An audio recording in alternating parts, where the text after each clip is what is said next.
এই কুকুরটা 7 দিন ধরে একই জায়গায় দাঁড়িয়ে আছে, কেন জানেন? দরজা খুললেই সে উঠে দাঁড়ায়,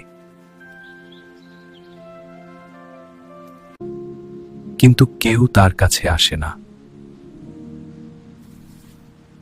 পরের দিন সে রেল স্টেশনে দেখা গেল।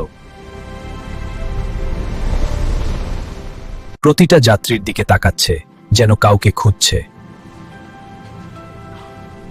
তারপর সে মন্দিরের সামনে দাঁড়ালো।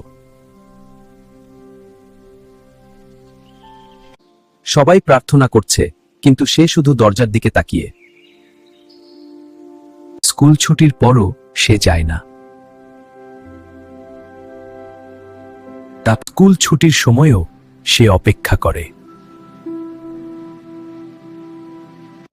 সে আর কখনো ফিরবে না, তবুও সে অপেক্ষা করে। কিন্তু যে মানুষটাকে সে খুঁজছে, সে কি আর ফিরবে? সত্যিটা জানলে আপনি কাঁদবেন।